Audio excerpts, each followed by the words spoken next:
Tribunal के justice कौन है, चीफ जस्टिस कौन है, प्रेसिडेंट कौन है?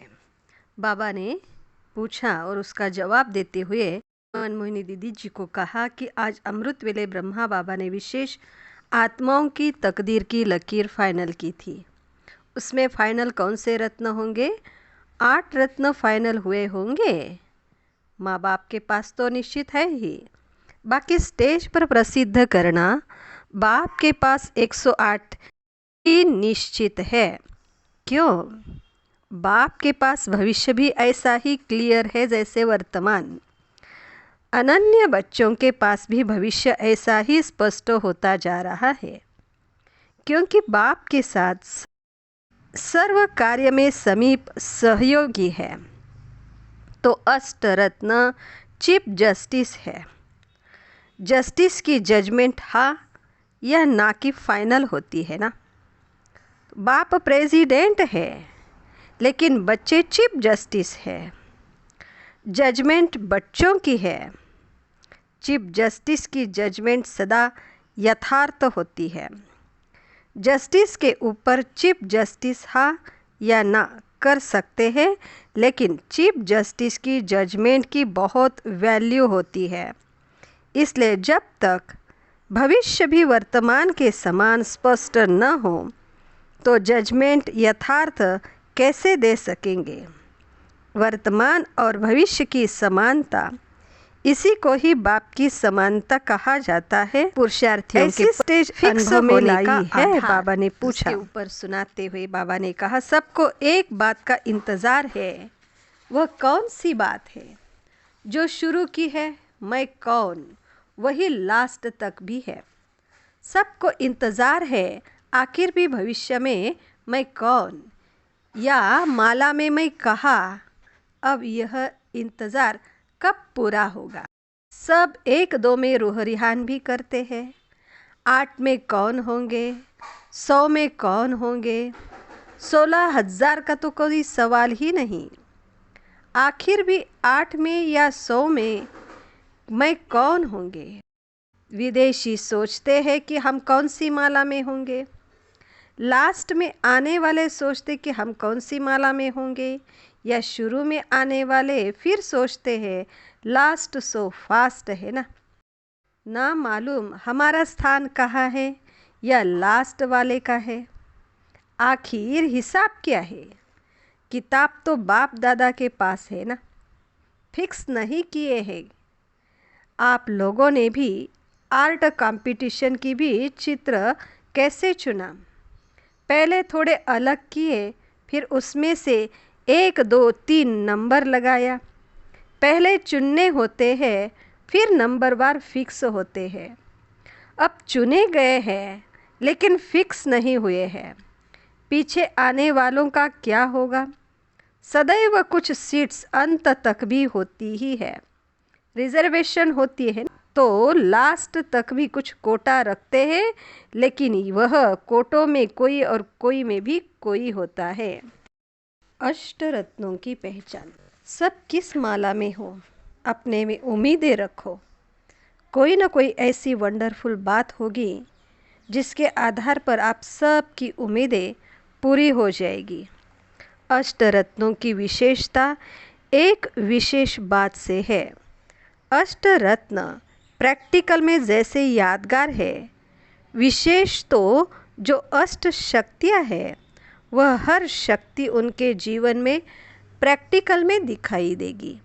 अगर एक शक्ति भी प्रैक्टिकल में जीवन में कम दिखाई देगी, तो जैसे अगर मूर्ति की एक भुजा खंडित हो तो पूजनीय नहीं होती, इसी प्रकार से अगर एक शक्ति की भी कमी दिखाई देती तो अष्ट देवताओं की लिस्ट में अब तक फिक्स नहीं कहे जाएंगे। दूसरी बात, अष्ट देवताएं भक्तों के लिए विशेष इष्ट माने जाते हैं। इष्ट अर्थात महान पूज्य। इष्ट द्वारा हर भक्त को हर प्रकार की विधि और सिद्धि प्राप्त होती है।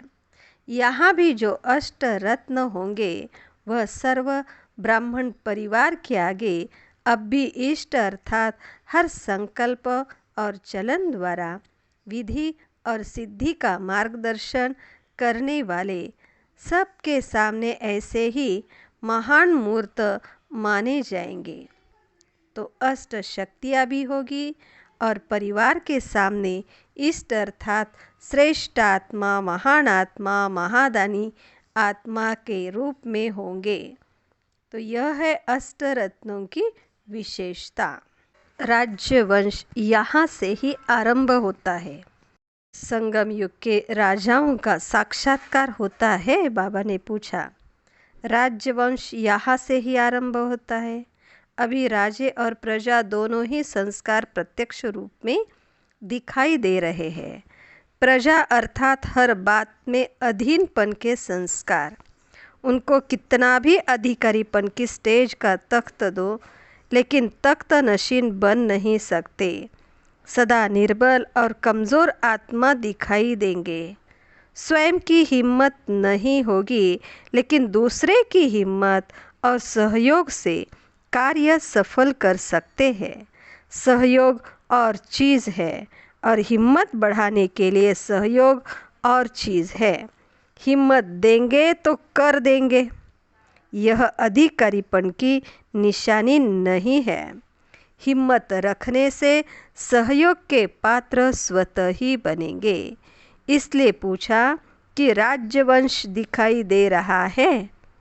जब अभी का राजवंश प्रत्यक्ष हो तब प्रत्यक्षता हो। कितने प्रत्यक्ष हुए हैं, कितने राजे, कितनी रानियां बनी हैं। राजा और रानी में भी फर्क होगा। 1 और 2 का अंतर तो होगा।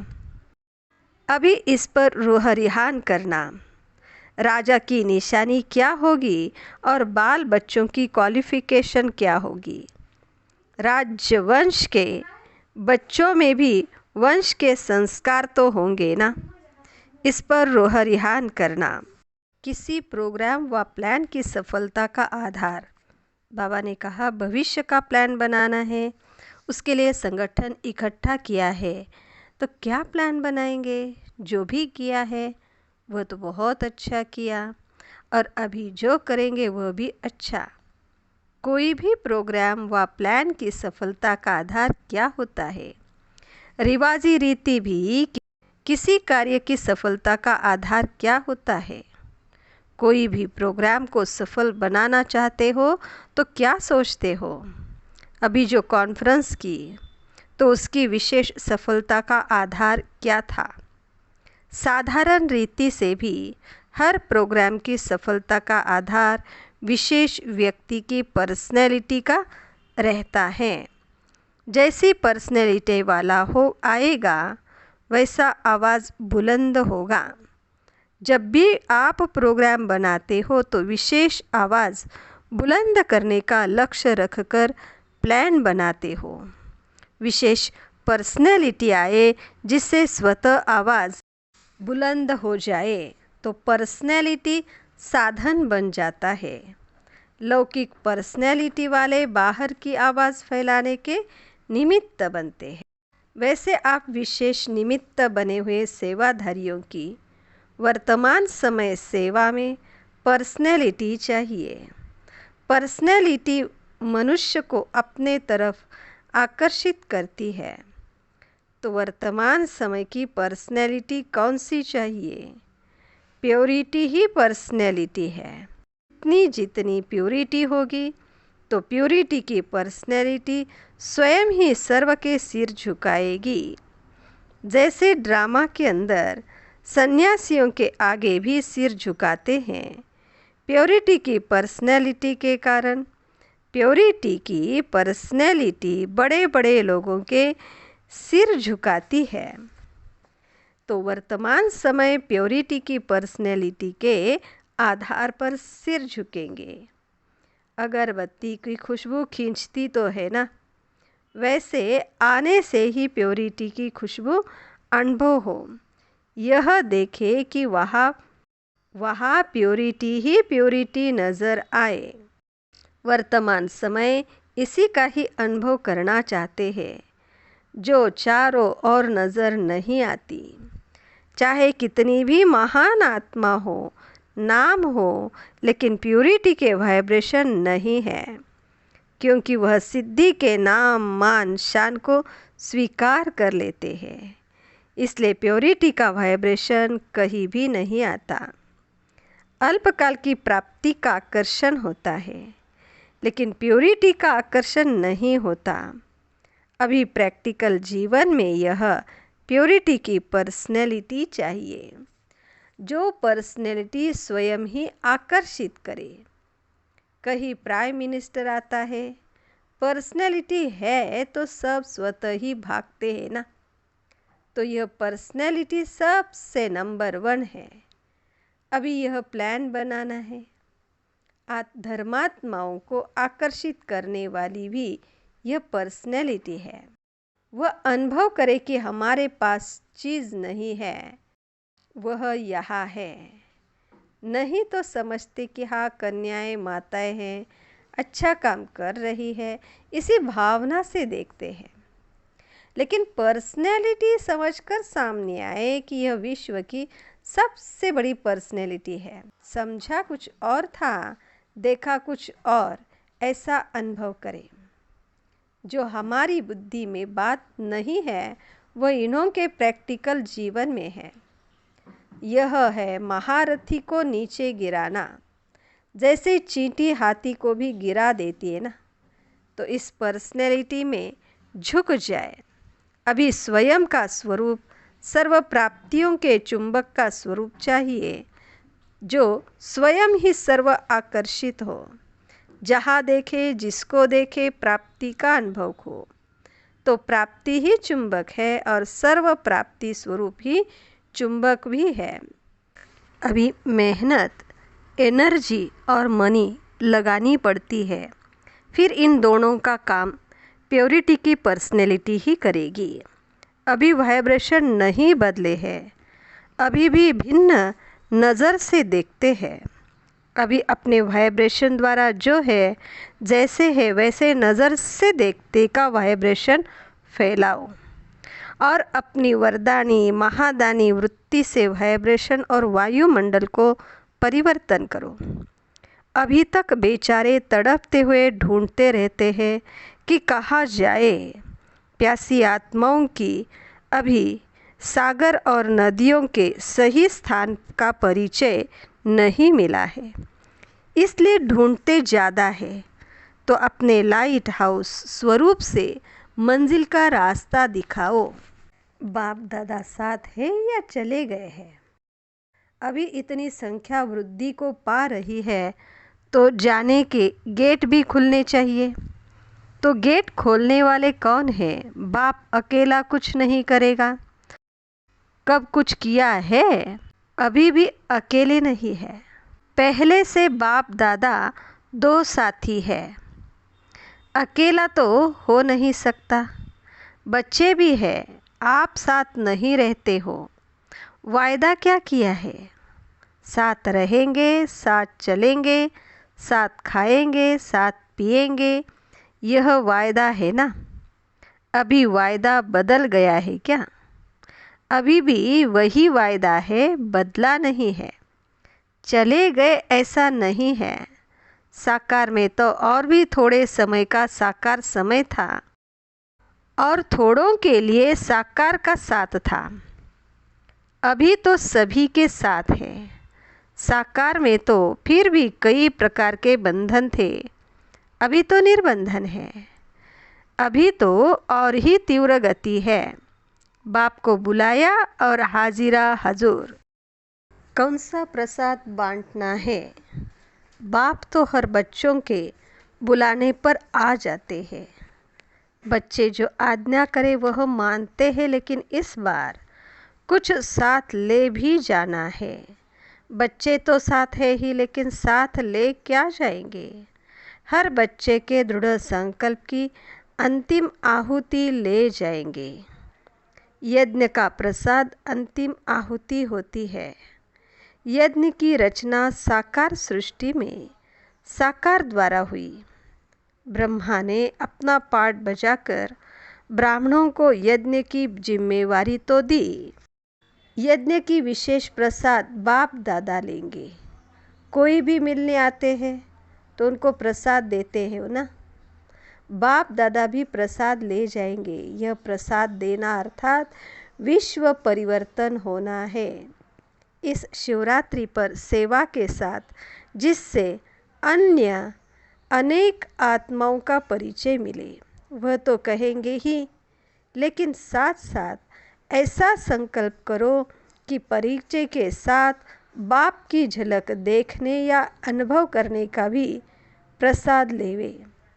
जैसे कोई फंक्शन आदि होता है तो जहाँ प्रसाद मिलता है वहाँ सभी को आकर्षण होती है। न चाहते हुए भी स्वतः ही लोग आ जाते हैं प्रसाद की आकर्षण से। तो ऐसा लक्ष्य रखो, वायुमंडल बनाओ। अपनी समर्थि के आधार पर असमर्थ आत्माओं को विशेष रहम के संकल्प की आकर्षण से प्राप्ति या अनुभूति का प्रसाद बांटो। साथ साथ अपने महावीरों का ऐसा विशेष ग्रुप बनाओ जो दृढ़ संकल्प द्वारा जाननहार और करणहार का साक्षात स्वरूप बन करके दिखाए। जैसे कहावत है, धरत पर ये धर्म न छोड़िए, ऐसी दृढ़ धारणा हो।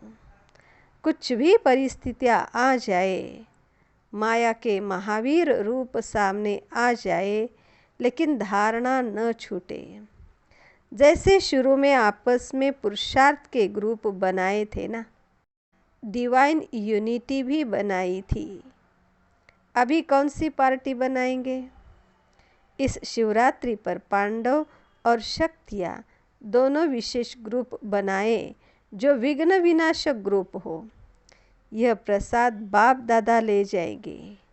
यज्ञ की आहुति की खुशबू दूर तक फैलती है, तो बाप दादा भी साकार वतन से सूक्ष्म वतन तक यज्ञ की इस विशेष खुशबू की खुशखबरी ले जाए। ऐसा प्रसाद तैयार करो, साथ में कुछ ले ही जाएंगे। यही आहुति जाने का गेट भी खोलेगी। ईद मनाने का अर्थ मोह से भी ऊपर बलिहार होना है।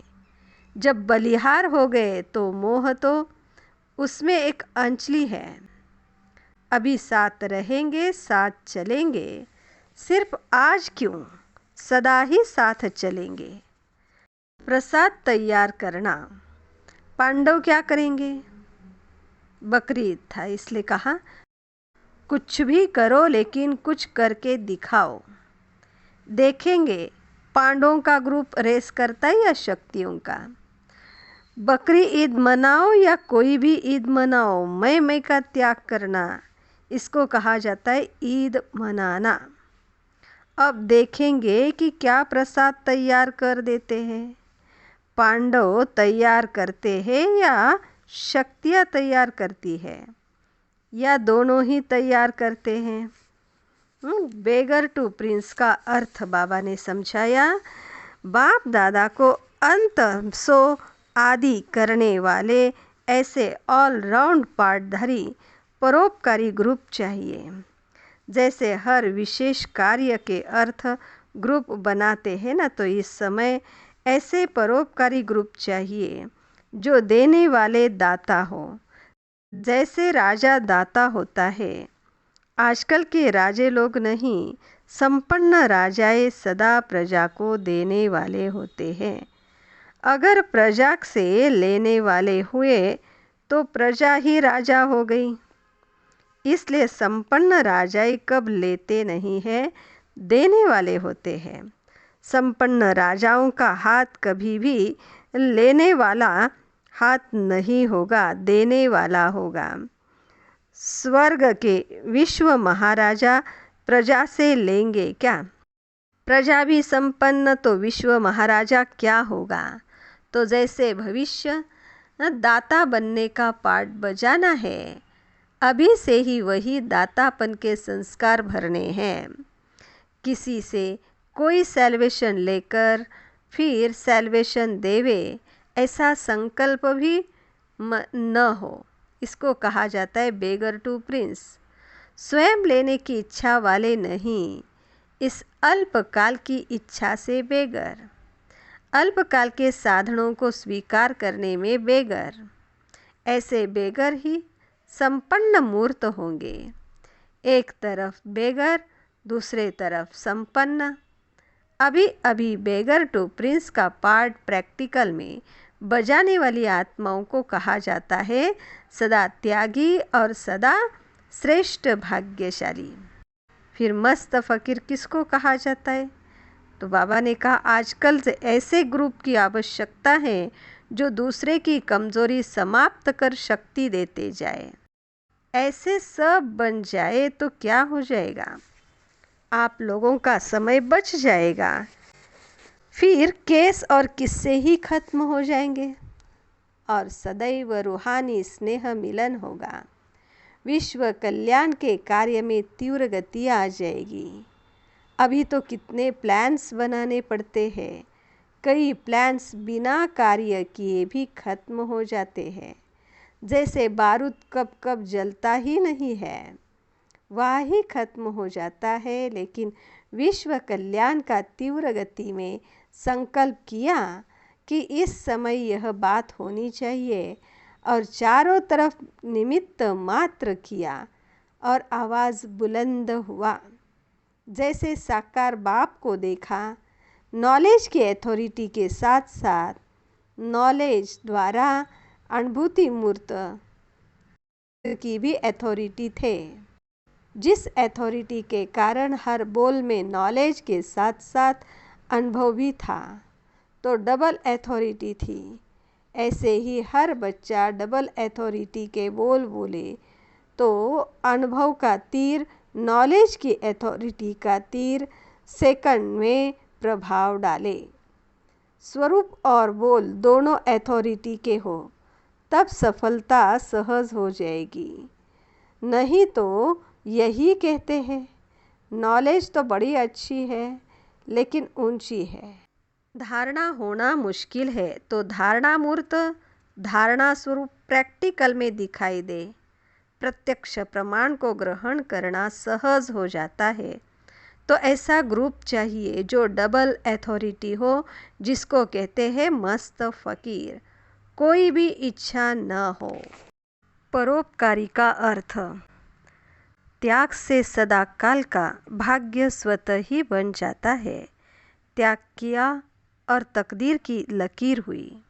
तो ऐसा परोपकारी ग्रुप जो स्वयं के प्रति इच्छा मात्रम अविद्या हो, अखंड दानी हो।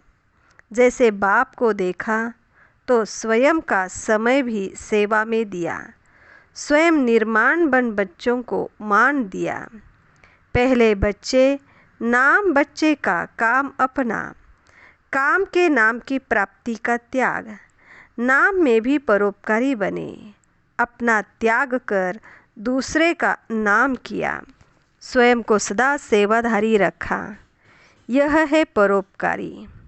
बच्चों को मालिक रखा और स्वयं को सेवाधारी रखा।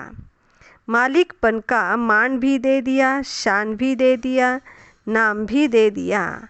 कभी अपना नाम नहीं किया।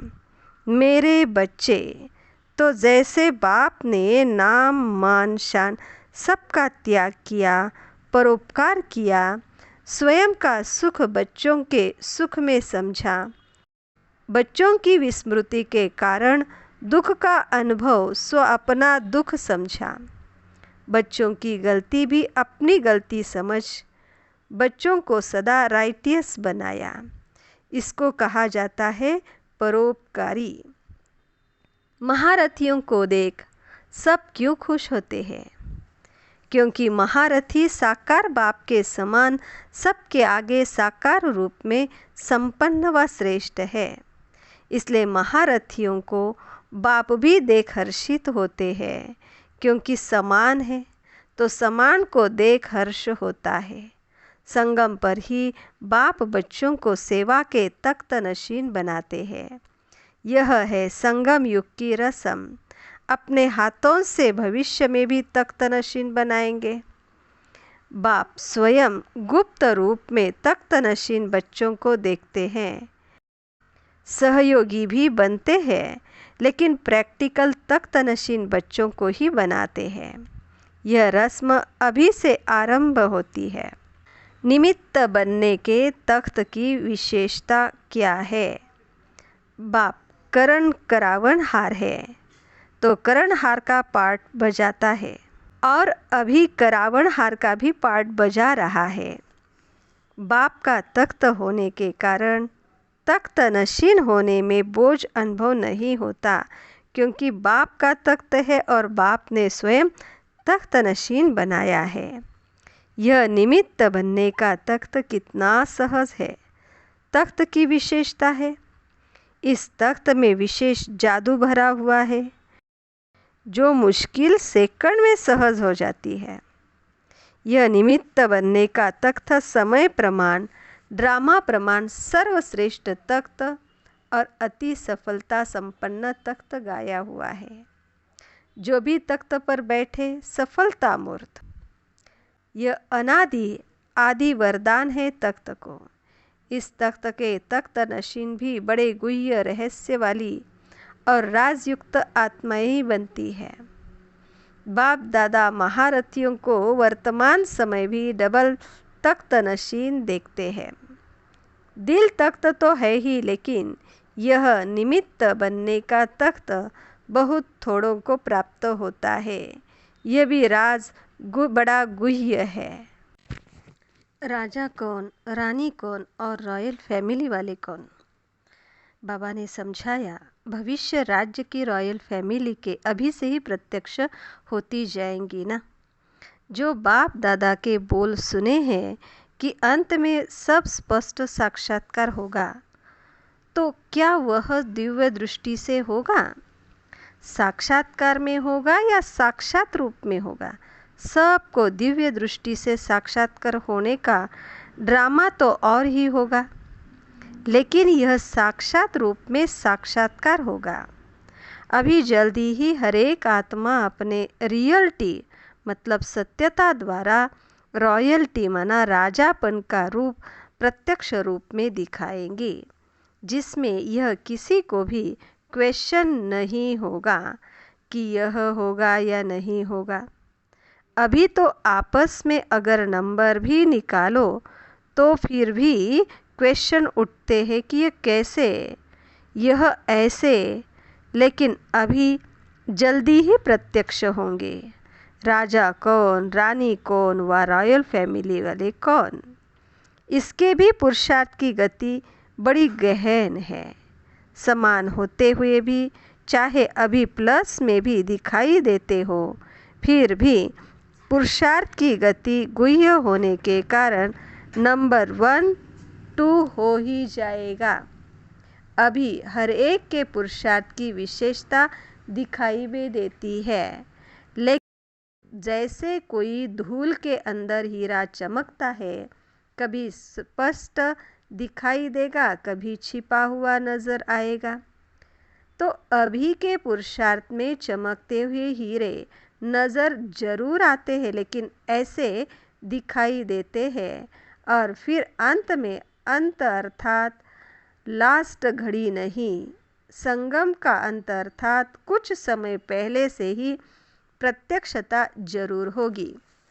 प्रत्यक्षता का पार्ट बजाते हुए अपना वर्तमान माला के मनके का नंबर और भविष्य राज्य का स्वरूप दोनों ही प्रत्यक्ष होंगे।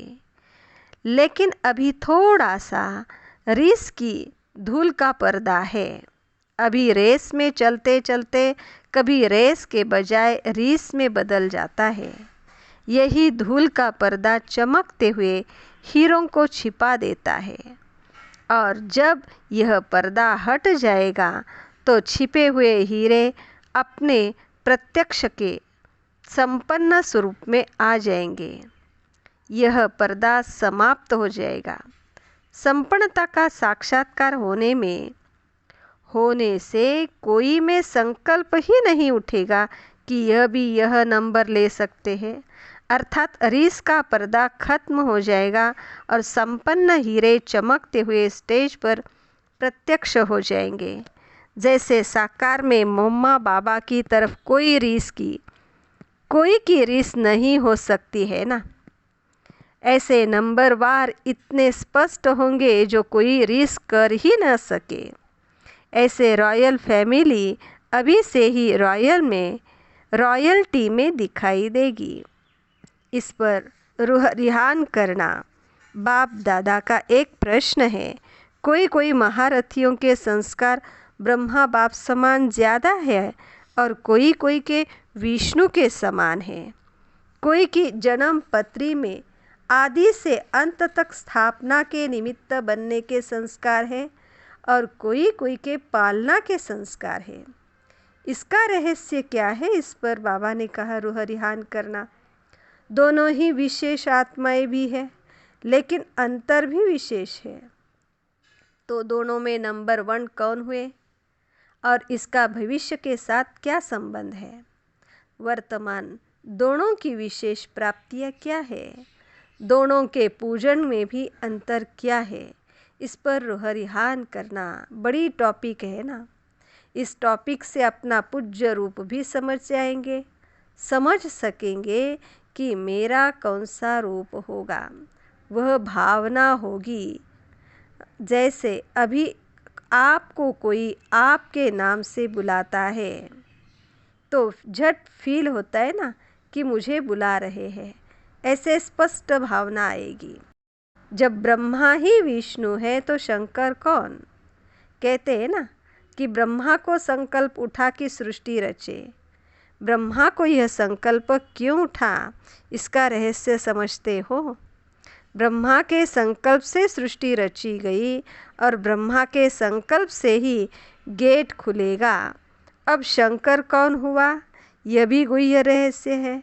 जब ब्रह्मा ही विष्णु है तो शंकर कौन? इस पर आपस में बात करना। अजपा जाप का अर्थ क्या है? अब तो वरदानी मूर्त ग्रुप जिन्हों के इन स्थूल हाथों में नहीं है लेकिन सदा स्मृति में समर्थ स्वरूप में विजय का झंडा हो, ऐसे विजय का झंडा लहराने वाला ग्रुप हो जिसको कहा जाता है रूहानी सोशल वर्कर ग्रुप। ऐसा ग्रुप अब स्टेज पर चाहिए। स्टेज पर आने वाले के ऊपर सभी की नज़र ऑटोमेटिकली जाती है। अभी पर्दे के अंदर है, स्वयं के पुरुषार्थ का पर्दा है। अभी इसी पर्दे से निकल सेवा की स्टेज पर आओ तो विश्व की आत्माएं ऐसे हीरो पाठधारियों को देख नज़र से निहाल हो जाएगी। ऐसे प्लान बनाओ। ऐसे ग्रुप के मुख से सत्यता की अथॉरिटी स्वतः ही बाप की प्रत्यक्षता करेंगी। अभी तो बेबी बॉम्ब्स फेंक रहे हैं। अभी परमात्मा बॉम्ब द्वारा धरनी को परिवर्तन करो। इसका सहज साधन है सदा मुख पर व संकल्प में बाप दादा की निरंतर माला के समान स्मृति हो। सबकी एक ही धुन हो बाप दादा। संकल्प कर्म और वाणी में यही अखंड धुन हो। जैसे वह अखंड धुनी लगाते हैं वैसे अखंड धुनी हो। यही अजपा जाप है। जब यह अजपा जाप हो जाएगा तो और सब बातें स्वतः ही समाप्त हो जाएगी, क्योंकि इसी में ही बिजी रहेंगे। फुर्सत ही नहीं होगी तो व्यर्थ स्वतः ही समाप्त हो जाएगा। तो अब सुना कि इस वर्ष में क्या करना है। आज के संकल्प से समय को जानना। सुई तो ब्रह्मा ही है ना, तो सुई कहाँ तक पहुँची है? सूक्ष्म वतन से आगे भी बढ़ेगी ना। नई इन्वेंशन निकालो और रिसर्च ग्रुप तैयार करो। महारथियों ने पुरुषार्थ की कोई नई इन्वेंशन निकाली है जो रिफाइन हो। संकल्प किया और हुआ, इसको कहते रिफाइन। ऐसा सहज साधन निकालो जिससे साधना कम हो और सिद्धि ज़्यादा हो। जैसे आजकल साइंस वाले इन्वेंशन करते हैं, दुख कम हो और जिस कार्य अर्थ करते हैं वह सफलता भी ज़्यादा हो। इसी प्रकार पुरुषार्थ के साधनों में ऐसा सहज साधन इन्वेंट करो। अपने अनुभवों के आधार पर जो जैसे सेकंड में साइंस के साधन विधि को पाता है, वैसे यह साइलेंस का साधन सेकंड में विधि प्राप्त हो। बाप नॉलेज देते हैं, लेकिन जैसे साइंसदान प्रयोगशाला में सब इन्वेंशन प्रैक्टिकल में लाते हैं, ऐसे प्रयोग में तो आप बच्चे लाते हैं।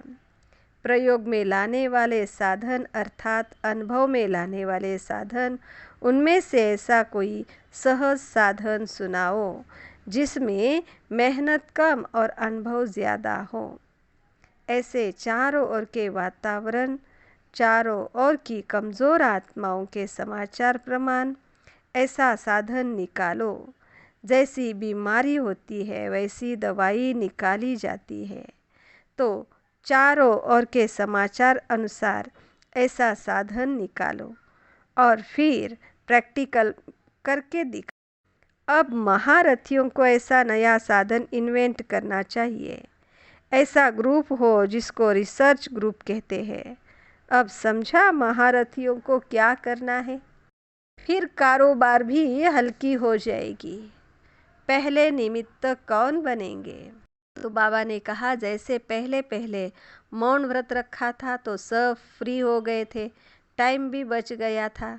तो ऐसा कोई साधन निकालो जिससे सबका टाइम बच जाए। मन का मौन हो, व्यर्थ संकल्प आए ही नहीं। यह भी मन का मौन है ना।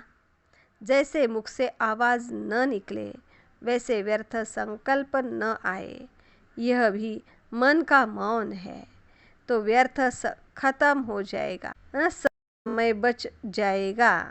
अब फिर सेवा प्रारंभ होगी।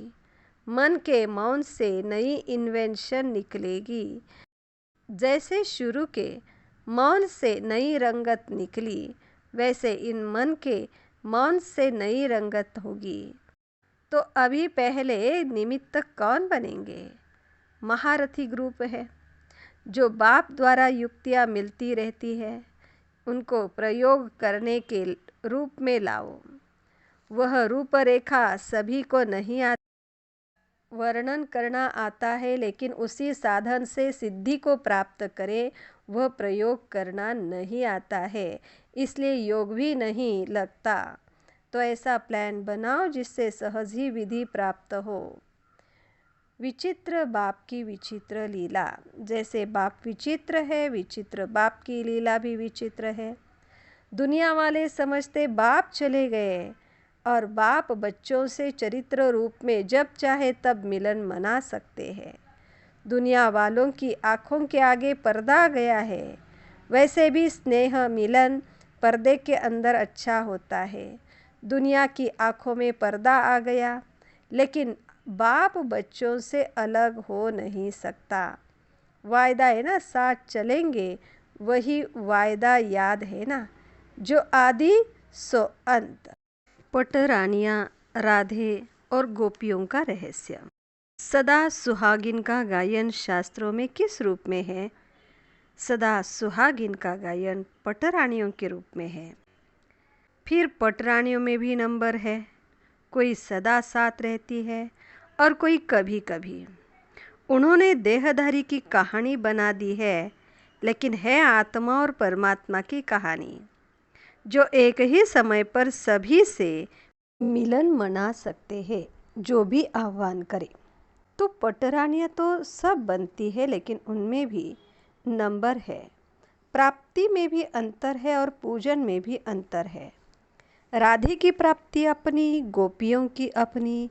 कोई विशेषता राधे के पाठ में है और कोई विशेषता पटरानियों व गोपियों के पाठ में है। इसका भी गुह्य रहस्य है। मिलन मेला मनाने वाले कौन है? सर्व सुखों का अनुभव परमात्म पाठ से है। यह भी सबसे विशेष भाग्य है। इसका भी आत्माओं के विशेष पाठ में संबंध है।